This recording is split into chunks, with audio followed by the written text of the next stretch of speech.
Pada suatu hari terdapat pesta pernikahan yang sangat meriah. Di saat itu pengantin wanita telah melapor kepada Inspektur Rangarau bahwasanya di dalam pesta pernikahan sedang terjadi sebuah masalah, yang mana ada sebuah pencuri yang masuk ke dalam gudang dan mencuri tas yang berisi emas.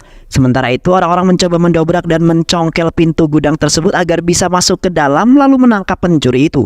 Di dalam gudang terlihat seorang pria yang sederhana bernama Basafa Lingam, yang mana Basafa melakukan pencurian karena untuk mencukupi kebutuhan keluarganya yang berkehidupan pas-pasan. Di saat itu Basafa memakai sebagian perhiasan dan ada yang disimpan di dalam saku celananya. Basafa kemudian melumuri bajunya dengan bensin lalu bajunya dibakar. Tak lama kemudian Basafa keluar dari dalam gudang yang mana api telah menyala di baju Basafa, yang membuat orang-orang tidak bisa menangkap dan hanya bisa mengejar saja karena takut terkena api. Yang akhirnya Basafa berhasil kabur dari kejaran orang-orang itu. Lalu Basafa menjeburkan diri ke dalam sungai. Dan setelah itu Basafa ganti baju dan pulang ke rumahnya dengan menggunakan motor yang telah Basafa sembunyikan. Thank you, sir. Setelah itu Basafa bertemu dengan sahabat akrabnya yang bernama John, yang di saat itu John telah mengendarai sebuah mobil untuk melarikan diri dengan aman. Basafa kemudian meninggalkan jejak pencuriannya dengan meninggalkan motor dan melepas pakaiannya. Dan setelah itu mereka berdua bergegas kembali ke rumah mereka dengan sangat aman. Beberapa bulan kemudian terlihat Basafa sedang bekerja di film sebagai pemeran pengganti, yang pada saat itu Basafa mendapat sebuah kritikan oleh sang sutradara bahwa gaya dan pembawaannya kurang menonjol, yang mana Basafa harus banyak-banyak berlatih, yang akhirnya Basafa memutuskan pulang untuk beristirahat sebentar karena besok Basafa harus syuting kembali. Di pertengahan jalan tiba-tiba saja ada dua orang pengendara yang hampir saja menabrak Basafa. Tak lama kemudian ada seorang wanita cantik bernama Bumi, yang ternyata dua orang tadi telah mengambil tasnya Bumi. Bumi kemudian menghampiri Basafa dan meminta tolong untuk membantu mengejar pencuri itu. Seketika Basafa terbengong karena baru pertama kali ada wanita yang mendekatinya lalu meminta tolong. Basafa kemudian mengejar dua pencuri itu dengan menggunakan kendaraannya tersebut. Di saat itu Basafa seperti mempunyai perasaan terhadap Bumi, yang mana Basafa sangat terpukau dengan kecantikan dan kebohayannya yang sangat menarik pandangan Basafa. Yang akhirnya salah satu pencuri itu berhenti di sebuah bangunan yang sudah tidak ditempati. Di dalam bangunan tersebut pencuri itu kemudian membuka tas tersebut karena ingin mengetahui isi tas itu, apakah ada terdapat barang yang berharga sekali, sehingga wanita itu terus-menerus mengejar pencuri itu. Sontak pencuri itu kaget karena di dalam tas tersebut bukanlah barang yang pencuri itu harapkan, melainkan hanyalah kerangka tulang manusia.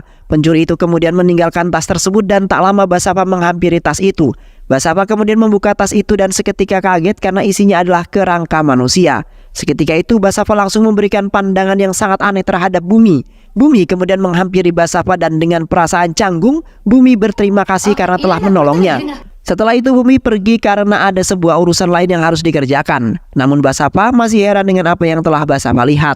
Setelah itu Basafa pergi menemui mantan bosnya yaitu Sankar. Sankar adalah pemimpin yang terkenal yang membujuk Basafa melakukan pekerjaan untuknya. Sankar kemudian memberitahu Basafa bahwa ada seorang gadis yang telah dibius dan kini berada di dalam bagasi mobil yang harus dia rawat semalam. Basafa kemudian membuka bagasi mobil tersebut untuk melihat wanita yang ada di dalamnya. Sontak Basafa kaget setelah membukanya, yang ternyata wanita itu adalah Bumi, dan setelah itu Basafa menutup bagasi mobil itu kembali. Di malam harinya Basafa dan sahabat akrabnya John hendak pergi ke suatu tempat. Di saat itu mereka menemukan seorang gadis yang bernama Gita yang tak sadarkan diri di pinggir jalan, yang di saat itu sepertinya baru saja mengalami kecelakaan dan nampaknya kepalanya membentur akar pohon yang sangat besar. Mereka berdua kemudian membawanya untuk mendapatkan bantuan karena sudah terluka parah. Tak lama kemudian Inspektur Ranga tidak sengaja lewat di jalan di mana Gita kecelakaan. Inspektur Ranga kemudian turun karena terlihat ada sebuah sepeda motor yang hancur dan ada bercak darah di sebuah akar pohon.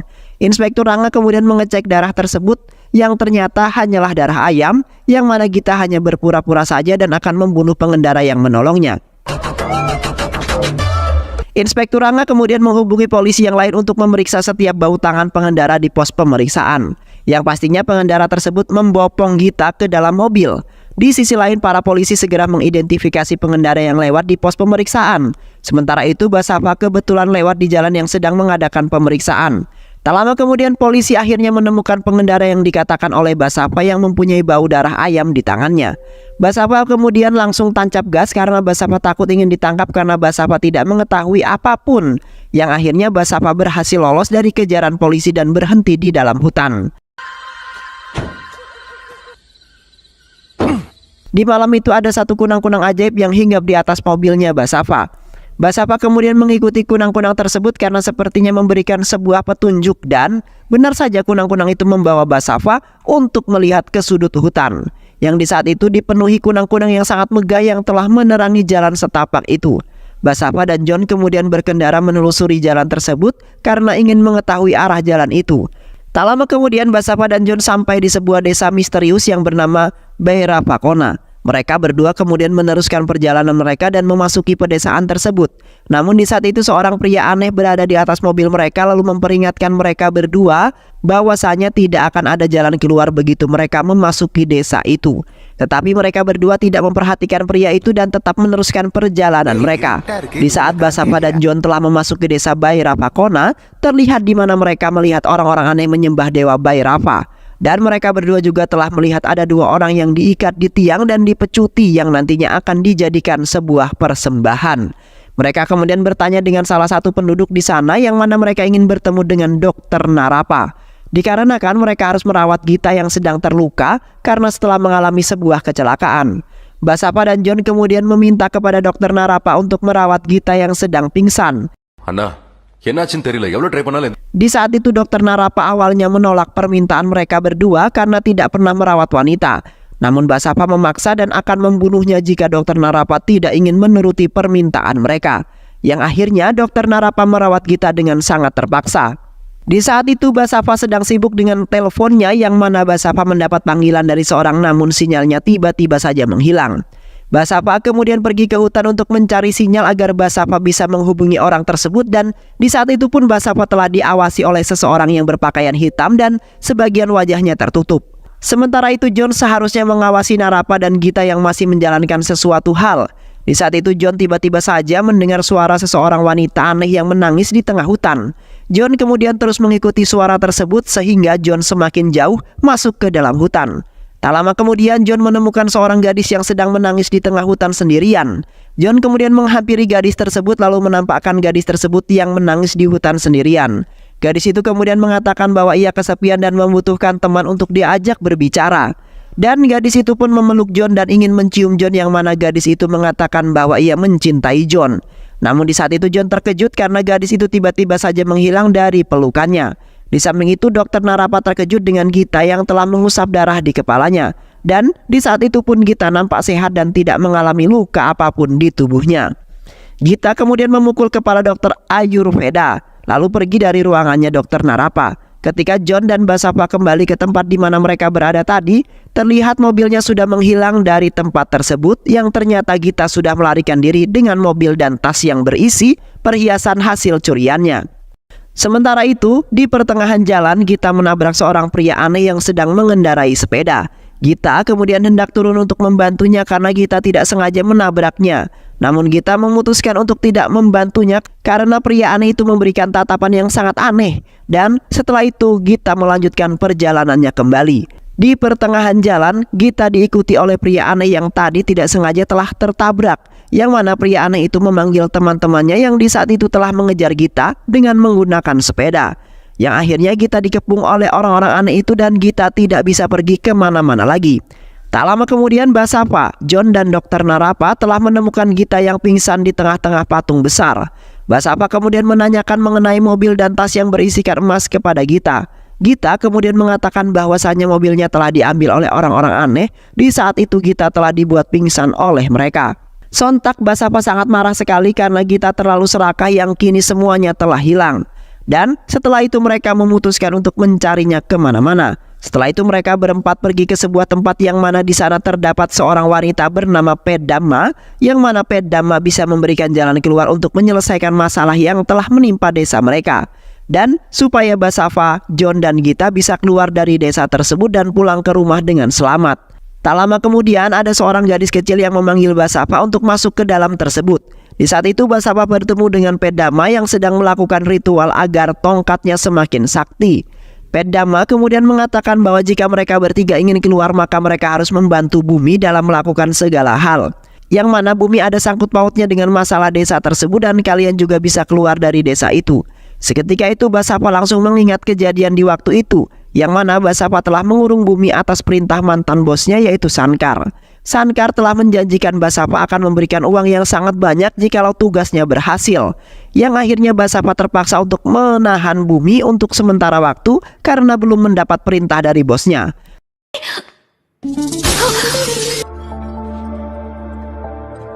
Setelah itu, Basava mencari angin karena bingung harus melakukan apa, yang mana Basava harus menyelamatkan Bumi atau mematuhi perintah bosnya agar bisa mendapatkan uang yang sangat banyak. Di saat itu ada seorang yang ingin mencelakai Basava dari dalam semak-semak. Basava kemudian masuk ke dalam semak-semak tersebut untuk mengetahui siapakah pelakunya. Yang akhirnya Basava berhasil menangkap pelakunya yang ternyata adalah seorang anak kecil yang ingin menyelamatkan Bumi, yang kini sedang ditahan di sebuah tempat di mana Basava berada. Dan setelah itu Basava membawa anak kecil itu ke dalam tempat tersebut untuk dimintai penjelasan. Di saat itu Bumi menghampiri Basava yang sedang bersama anak kecil itu, yang mana anak kecil itu adalah salah satu anak yang satu desa dengan Bumi dan kedatangannya ingin menyelamatkan Bumi. Bumi kemudian menceritakan mengenai asal-usulnya sampai menjadi incaran bosnya Basava. Yang di waktu itu Bumi berasal dari desa utopis yang mempunyai masyarakat yang bersuku, di mana tidak ada seorang pun yang mengklaim harta benda pribadi mereka dan hidup berdampingan secara damai dengan yang lainnya. Sementara itu bos Basava yaitu Sankar telah mengetahui tentang desa tersebut dan ingin membeli tanah untuk didaftarkan atas namanya sendiri. Sankar juga memaksa penduduk desa untuk mengosongkan dan membakar desa tersebut untuk memulai awal yang baru, yang mana Sankar telah menjanjikan akan memenuhi semua kebutuhan penduduk desa itu. Namun setelah pindah ke kota, nyatanya semua orang yang makmur di tanah kelahirannya kini berubah menjadi pengemis dan orang rendahan di kota. Beruntungnya pengacara mereka juga tidak dapat membantu mereka, karena Sukla menyuap pejabat pemerintah yang memerlukan kesaksian sebagai bukti utama. Bumi berpikir bahwa hanya para pendahulu mereka yang dapat membuktikan bahwa tanah tersebut adalah milik mereka. Bumi dan beberapa orang desanya membantu Bumi untuk menggali salah satu makam nenek moyang mereka untuk mencocokkan DNA tersebut dengan penduduk desa itu. Namun di saat itu Sukla telah menculik Bumi agar Bumi gagal melakukannya. Dan sekarang Basava mendapati dirinya dalam masalah dan telah menahannya. Dan secara otomatis Basava telah berpihak dengan orang yang salah, yaitu penjahat. Kembali ke Basava yang di saat itu merasa sangat bersalah dengan apa yang dilakukan olehnya. Basava kemudian mengatakan bahwa Basava akan mengembalikan seperti normal sebuah desa yang dahulunya hidup dengan damai. Tak lama kemudian Basava mendengar suara orang-orang yang di waktu itu telah merampas mobil serta perhiasan Basava. Basava kemudian memberhentikan orang-orang tersebut lalu memaksa untuk memberitahu bahwasannya dikemanakan mobil dan perhiasannya itu. Namun orang-orang itu tidak mengakuinya dan malah pergi dari hadapan Basava. Yang akhirnya Basava mengejar orang-orang tersebut dengan menggunakan sepeda yang telah didapatkannya dari salah satu dari orang-orang itu. Setelah lamanya Basava mengejar orang-orang itu, akhirnya Basava berhasil menangkap salah satu orang yang di saat itu telah memasuki sebuah bangunan kuno. Yang mana di saat itu Basava bertemu dengan seorang pria bernama Rajappa. Rajappa adalah seorang pemimpin ataupun kepala desa dalam desa tersebut yang ternyata perhiasan Basava berada di sisinya. Sontak Basava sangat marah karena Rajappa telah mengambil perhiasan yang bukan sama sekali miliknya. Rajappa kemudian menghampiri Basava sembari mengatakan bahwasanya maksud dari Rajappa mencuri perhiasan itu dikarenakan sama persis dengan perhiasan Rajappa, yang mana Rajappa telah memakaikannya kepada putri kecilnya di waktu dahulu di saat desa tersebut masih dalam keadaan damai. Basava kemudian mencela perkataan Rajappa bahwasanya tidak hanya satu perhiasan di dalam dunia melainkan banyak yang mempunyainya. Sontak Rajappa semakin marah lalu memanggil semua anggota keluarga serta anak buahnya. Di saat itu Rajappa memerintahkan anak buahnya untuk menggorok lehernya dengan parang yang dipegang oleh Basava. Tak lama kemudian orang tersebut pun seketika berubah menjadi siluman ular yang sangat mengerikan. Orang tersebut kemudian menghajar dan membanting Basava karena ingin coba-coba menentang perkataan Rajappa. Rajappa kemudian mengatakan jika mereka semua ingin hidup maka mereka harus mematuhi apa yang Rajappa perintahkan. Sementara itu Rajappa sampai mengorbankan diri mereka jika ingin abadi di dalam sana. Dan seketika itu pun Rajappa berubah menjadi siluman yang terkutuk dan sangat mengerikan. Basava kemudian mengambil tas yang berisi perhiasan itu lalu mengajak John untuk kabur dari tempat itu. Namun di saat itu pintu telah dikunci dan mereka telah diserang oleh beberapa siluman yang berada di dalam tempat tersebut. Yang akhirnya Basava dan John menerobos kaca lalu melompat keluar dari tempat tersebut. John kemudian mengendarai mobil lalu meninggalkan tempat itu, yang mana para siluman itu langsung menghilang karena terkena sinar matahari, namun akan bangkit kembali di waktu malam. Setelah itu Basava dan John menyusuri desa dan melewati orang-orang di desa itu karena ingin menghampiri Gita.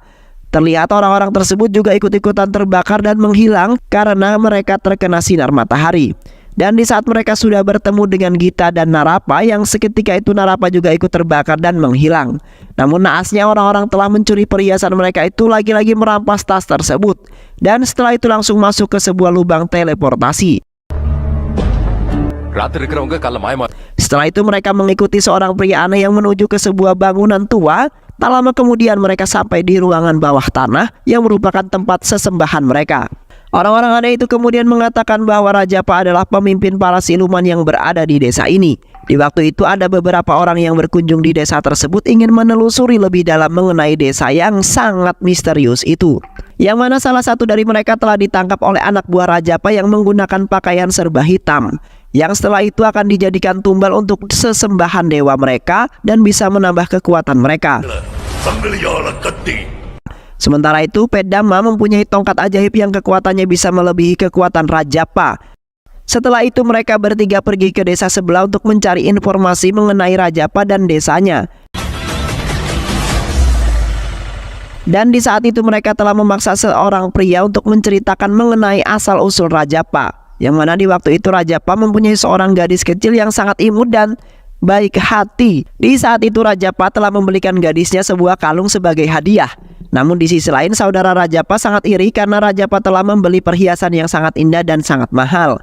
Saudaranya itu kemudian mencuri perhiasan tersebut secara diam-diam dan di saat itu pun telah ditangkap basah oleh Rajapa, namun malah didorong dari tingkat atas oleh saudaranya itu, yang membuat Rajapa tewas di waktu itu juga. Basava dan Gita kemudian mencari informasi yang sangat jelas ke seluruh tempat karena ingin mengetahui seluruh keluarganya yang kini belum diketahui oleh mereka dan menjadi permasalahannya. Mereka kemudian mencuri sebuah mobil jeep milik seseorang agar mereka bisa pergi ke desa itu dan kabur dengan selamat.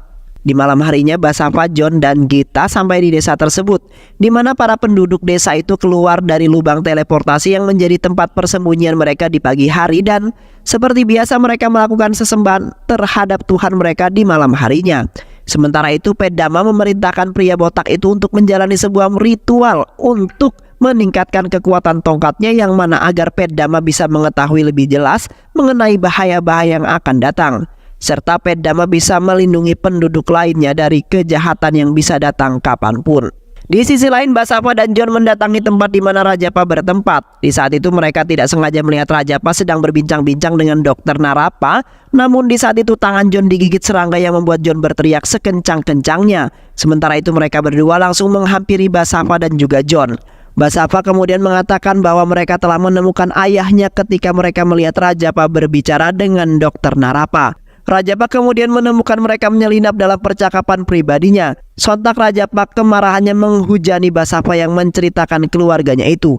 Namun seketika itu kemarahannya Rajapa padam ketika Basava memberitahunya bahwa dia membawakan hadiah untuk dirinya, yaitu Gita yang menyamar sebagai Katyayini yang merupakan putri kecilnya yang sudah lama hilang. Namun Narapa tidak meyakini sama sekali bahwa itu adalah anaknya Rajapa. Rajapa langsung berubah menjadi anak anjing yang bersemangat ketika dia melihat putrinya. Tetapi dokter Ayurveda telah memahami sandiwara mereka, yang mana Ayurveda sudah bertemu Gita dan mengetahui ketiganya adalah penipu dan juga pencuri. Namun Gita menunjukkan foto Katyayini dan Rajapa di waktu kecil kepada Rajapa. Rajapa kemudian meleleh lebih cepat daripada secangkir es krim yang berada di suhu panas. Rajapa sebenarnya adalah pria yang mempunyai emosional yang tinggi, yang mana Rajapa akan melakukan apapun demi putrinya bahagia bersama selama-lamanya. Rajapa kemudian memuji putrinya yang telah lama hilang dan bahkan menunjukkan trik sulapnya. Dan tak lupa Rajapa yang memperkenalkannya kepada seluruh kerabatnya yang sangat rindu dengan putrinya itu. Ketika mereka bertiga hendak mengucapkan selamat tinggal kepada Rajapa, yang mana mereka harus kembali ke kota karena Katyayini sudah hidup tenang di sana dengan keluarga barunya. Rajapa kemudian memberikan tas itu kepada Gita dan dengan senang hati mengucapkan selamat tinggal padanya. Namun kebodohan John yang tidak ironis terbukti sangat disayangkan sekali ketika itu John meminta gelang kaki yang dimiliki Rajapa di sakunya untuk dipasangkan ke kakinya Gita. Rajapa kemudian mengatakan bahwa Rajapa telah membuat gelang kaki itu untuk menutupi tanda lahir Katyayini seukuran almond di pergelangan kakinya karena Katyayini sangat malu. Dan seketika Rajapa hendak memakainya, Rajapa menyadari bahwa tidak ada tanda lahir. Sementara itu Narapa mengatakan bahwa mereka hanya ingin menipu Rajapa dan mendapatkan perhiasan tersebut. Basava kemudian dengan cepat membawa Gita lalu melarikan diri dari hadapan Rajapa dengan mengendarai mobil jeep. Rajapa kemudian memerintahkan anak buahnya untuk mengejar mereka dan mengambil kembali perhiasannya. Mereka kemudian berakhir di tengah desa di mana mereka melihat Peddama berdiri untuk menghentikan petualangan kecil mereka. Peddama kemudian memberitahu Basava bahwa tidak ada seorang pun yang berakhir di Bairavakona tanpa alasan, yang mana Peddama telah memberhentikan mereka karena dipanggil oleh kekasihnya yang telah menunggunya. Tak lama kemudian Bumi keluar dari portal dan bertanya pada Basava, "Mengapa kau membunuhnya?" tanya Bumi. Sementara itu Rajapa beserta anak buahnya tiba di hadapan mereka karena mendapat kode dari penduduk yang lain. Bumi kemudian mengatakan bahwa ia sangat membenci Basava karena dialah yang telah membunuhnya. Bumi pada waktu itu atas perintah bosnya. Basava kemudian mengatakan bahwa ia juga setuju bahwa dia membunuhnya dengan kedua tangannya sendiri. Tapi John memberitahu Bumi bahwa semua yang dilakukan Basava adalah demi dia dan penduduk desanya, termasuk pencurian perhiasan, dan setelah itu Bumi meninggalkan Basava atas belas kasihan Rajapa. Rajapa kemudian memerintahkan dan membiarkan anak buahnya menimpakannya. Yang di saat itu Basava telah diajar habis-habisan oleh Rajapa dan anak buahnya, sehingga Basava terkapar dan tak berdaya. Sementara itu Bumi menghampiri Peddama karena Peddama adalah seorang peramal. Bumi kemudian bertanya pada Peddama apakah Basava tidak bersalah atas semua hal yang diketahui oleh Bumi. Peddama kemudian menawarkan Bumi untuk membiarkan dan melihat kebenarannya sendiri. Peddama kemudian mengeluarkan seberkas cahaya menyinari tangan Peddama dan Peddama menjelaskan bahwa 4 halaman Garuda Purana yang hilang akan mengungkap kebenarannya. Peddama juga menasihati Bumi untuk melepaskan kebenciannya terhadap Basava dan menerima bahwa dia bukanlah Rahwana menurutnya. Bumi kemudian setuju untuk melihat kebenarannya lalu menyentuh cahaya yang berada di tangan Peddama, dan sekilas cahaya tersebut membawa Bumi ke hari di mana ia terbunuh. Bumi kemudian menghindari penawaran Basava yang melarikan diri dari tempat Basava menahannya. Namun dalam perjalanan pulang Sankar dan anak buahnya telah mengepung dan ingin menangkapnya. Di saat itu Basava segera menyusul mereka dan mulai menjatuhkan anak buah Sankar. Namun di saat bertarung dengan mereka, Basava secara tidak sengaja menggorok leher Bumi, yang mana Basava mengira Bumi adalah salah satu anak buah Sankar. Basava kemudian bersumpah kepada Bumi untuk mengembalikan rakyatnya ke tanah asal mereka. Dan setelah melihat apa yang sebenarnya terjadi, Bumi mengatakan bahwa ia akan memaafkan Basava. Di samping itu terlihat Basava sudah setengah mati sekarang, tapi pendeta sedang melakukan ritual dengan tongkat Padama, yang mana tongkat itu terbang ke arah Basava yang hampir saja kalah. Setelah mendapatkan tongkat ajaib, Basava kemudian segera bangkit kembali dan melawan Rajapa dan anak buahnya. Terlihat Basava berhasil mengalahkan Rajapa dan anak buahnya dalam sekejap. Basava kemudian menghampiri Rajapa yang hampir saja dibunuh agar bisa melepaskan Basava dan yang lainnya. Basava kemudian meminta kepada Rajapa untuk melepaskan upaya balas dendamnya yang tidak ada gunanya itu, yang mana Rajapa sangat ingin membalas dendam pada orang yang telah membunuh dirinya. Basava kemudian mengungkapkan bahwasanya pria itu telah mengadopsi anak Rajapa, yaitu Katyayini, setelah kematiannya. Di saat Basava menyelidiki sejarah keluarganya, Basava dan Gita telah mengetahui bahwa pengantin wanita itu tidak lain adalah Katyayini sendiri, yang di waktu itu perhiasannya telah dicuri oleh Basava karena untuk kepentingan keluarganya yang menipis. Namun di saat itu Rajapa masih menganggap Basava berbohong dan mengada-ada. Tak lama kemudian Bumi pun datang lalu menjelaskan kepada Rajapa, yang mana Bumi sangat menjamin bahwa Basava adalah orang yang jujur, yang akhirnya hati Rajapa terbebas dari belenggu balas dendam yang sangat mendalam atas kematiannya. Setelah itu Bumi serta Basava bisa bertemu kembali, namun Basava tidak rela harus kehilangan Bumi lagi karena sudah banyak kenangan yang sangat melekat di hatinya. Tak lama kemudian matahari sudah hampir terbit, terlihat Bumi dan Basava duduk berdua untuk menghabiskan kebersamaan sebelum Bumi meninggalkannya. Sementara itu Rajapa melihat putrinya menggunakan ponsel, yang mana Rajapa sangat merindukan dan ingin bertemu. Namun kini impian Rajapa sudah hilang karena Rajapa tidak akan pernah kembali untuk selamanya. Basava kemudian memastikan orang-orang dekat Bumi akan kembali ke rumah mereka. Di saat Basava telah mendapatkan penebusan melalui itu, dan setelah itu pun Rajapa, Bumi, Narapa beserta penduduk desa itu menghilang lalu masuk ke dalam lubang teleport, yang nantinya mereka tidak akan pernah kembali ke desa itu lagi alias akan abadi di dalam lubang tersebut. Beberapa hari kemudian Basava membawa orang-orang terdekat Bumi untuk tinggal di desa Bhairavakona. Kini Basava berhasil mewujudkan janjinya terhadap Bumi yang sangat dicintainya itu. Terlihat kakek tua itu berterima kasih kepada Basava karena telah membantu mereka yang akhirnya mereka hidup bahagia selamanya. Itulah alur cerita film yang berjudul Bhairavakotai. Bagaimana keseruan filmnya? Mudah-mudahan sahabat semua terhibur dengan alur cerita film ini. Sehat selalu. Wassalamualaikum warahmatullahi wabarakatuh.